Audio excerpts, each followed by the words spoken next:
इष्ट मंडली में एक कृष्ण कविता सुनाई, संस्कृत निष्ठ एक शिष्ट प्रेमी का फंसी।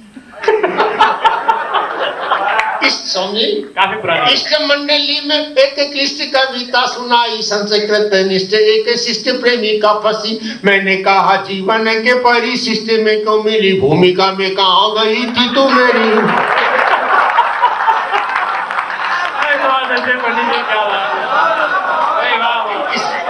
इष्ट मंडली में एक कृष्ण कविता सुनाई, संस्कृत निष्ठ एक शिष्ट प्रेमी का फंसी। मैंने कहा जीवन के परिशिष्ट में क्यों मिली, भूमिका में कहाँ गई थी तू मेरी उर्वशी। भूमिका में कहीं कहाँ गई थी तू मेरी उर्वशी। चलने को उद्यत हुआ मैं हाथ पकड़ के जकड़ के बोली हंस कर क्रूसी हंसी। कुत्सित कुदृष्टि से उच्छिष्ट कर दिया दुष्ट, अब मुझे छोड़कर तुम कुत्र गच्छसी। संस्कृत के बागी संस्कृत का प्रोफेसर है, तुम कुत्र गच्छसी। अभी ना ये सब समझ गए होंगे कि बस कपड़े ही सफेद है, बाकी मन उतना ही काला। अच्छा एक देखिए चंद, आजकल कुछ डे मनाए यहाँ, आपकी मस्ती के लिए कुछ सुना रहा हूँ, फिर दूसरे सुनाऊंगा। बड़े बड़े फादर्स डे, मदर्स डे, पहले कुछ नहीं मनाया था। हमको जन्मदिन याद नहीं रहता था। जो बुजुर्ग लोग जानते हैं जन्मदिन मनाने की प्रथा ही नहीं थी, जन्मदिन होता क्या है। अब एक नया डे आया मुसीबत वाला, वैलेंटाइन डे। और दिल्ली में तो विशेष मुसीबत, आप जानते कर्नाटक प्लेस पे पैरा लगाना पड़ता है उस दिन पुलिस का। अभद्र, असभ्य, असंस्कृत। हमारे यहाँ तो होली महीने तक मनाई जाती थी पहले, आप जानते, 1 महीने तक होली मनती थी। रात को गाते थे, नगाड़े बजते थे, सारी रात गीत गाती थी महिलाएं। वो वक्त पता नहीं कहाँ चला गया। रंगों से होली खेलते थे, मध्योत्सव होता था, बसंतोत्सव होते थे, इतने संभ्रांत सभ्य शिष्ट। लेकिन ये पता नहीं क्या मुसीबत आई है।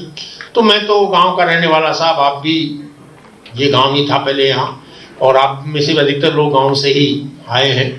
तो हम तो पक्षियों को देखते थे, विशेषकर मैं तो पक्षियों में बड़ा विशेष आकर्षण था उनके प्रति मेरा।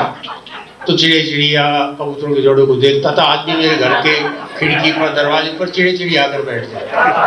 आपने भी उनकी क्रियाकलाप देखे होंगे, सीधी सी बात है। उनके माध्यम से मैंने वैलेंटाइन डे मनाया।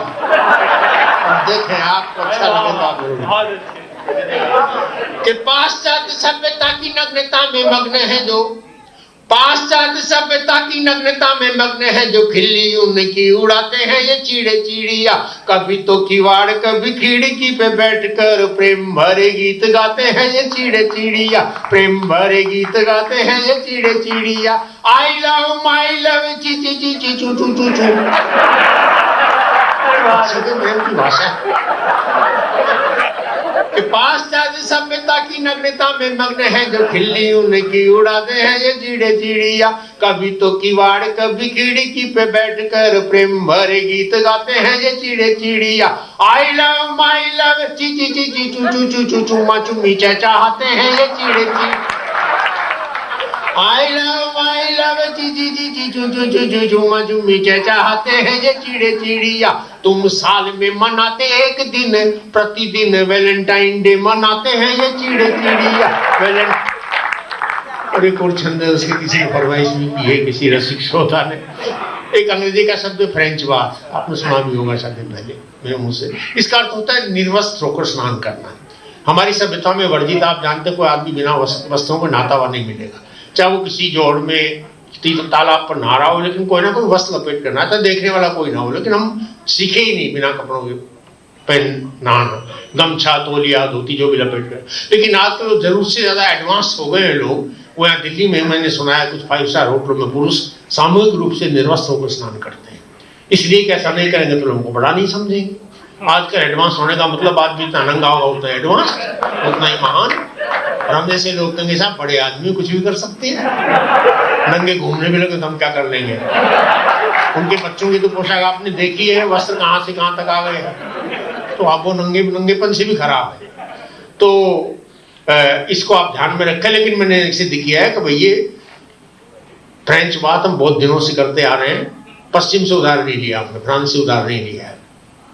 कि दोनों हाथ जोड़ के प्रणाम करता था, कभी मिलाने को अब एक हाथ ले रहा हूं मैं।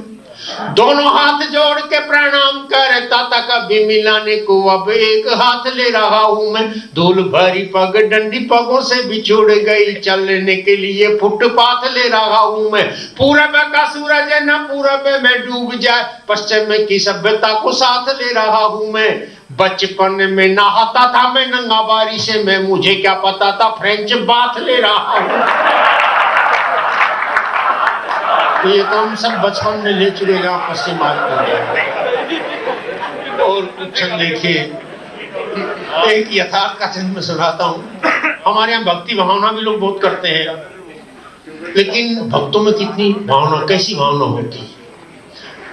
तो एक जिस संत का नाम लेता हूँ उनके प्रति बड़ी बड़ी श्रद्धा है, लेकिन भक्तों की बात करता हूँ। ये कटु यथार्थ है कि आसाराम बापूजी की कथा सुनने गया था। दूरदर्शन पे बहुत आते हैं रोज, प्रभावित हुआ, दिल्ली में था उनका प्रचार, मैं भी चला गया। आसाराम बापूजी की कथा सुनने गया था। कथा तो सरस्वती सभा भी घन घोर थी। 2 भागों में बापूजी ने सभा को बांटा हुआ था। 2 भागों में बापूजी ने सभा को बांटा हुआ था। एक भाग सूखाग्रस्त, दूसरे में हिलोर थी। एक भाग सूखाग्रस्त के 2 भागों में बापूजी ने सभा को बांटा हुआ था। एक भाग सूखाग्रस्त, दूसरे में हिलोर थी। मैं कहाँ बैठा था इसका तो मुझे होश नहीं। मैं कहाँ बैठा था इसका तो मुझे होश नहीं। कान थे बापू की और आंखें कहीं और। मैं कहाँ बैठा था इसका तो मुझे होश नहीं। कान थे बापू की और आंखें कहीं और थी। कवि बना है कथावाचक को नहीं मना। सारी रात पीड़ा मुझे रही झकझोरती। सारी रात पीड़ा। तो एक आपको छंद अपने मन के मैं आपको सुना रहा हूँ। आप पर मैंने हंसा दिया आपको। अब कुछ मन के छंद एक दिन हम जरूर सुनाऊंगा। देखिए, जीवन में दुख सुख लाभ हानि हमेशा नहीं आते, नहीं रहते सदा, लेकिन आदमी एक समान रहे। क्योंकि आप में सब लोगों ने, हमने भी कभी कोठियाँ हमारे पास नहीं थी, सबने गरीबी से जीवन शुरू की है। कभी हम स्कूल में जाते थे, पाँव में जूतियाँ नहीं होती थी। जो लोग गाँव में पढ़े हो जानते हैं, एक पाँव पर दूसरा पाँव रख लेते थे ठंडक के लिए। वो दिन हमने देखा। हमारा तो का सारा जीवन गांव में बीता है। आंसू तूने दिए आंसू पिए जा रहा हूँ मैं। दाल रोटी दी तो दाल रोटी खा के सो गया मैं। आंसू तूने दिए आंसू पिए जा रहा हूँ मैं। सुख दुख तूने दिए मैंने कभी ना शिकायत की। सुख दिए तूने सुख लिए जा रहा हूँ मैं। पतित हूँ मैं तो तू भी तो पतित पावन है। जो तू कराता है वही किए जा रहा हूँ मैं। और अगली पंक्तियां कुमार विष्णु कह रहा था कि भगवान के यहाँ देर भी और अंधेर भी है। तो सोचते थे अगले साल आएंगे कि नहीं आएंगे।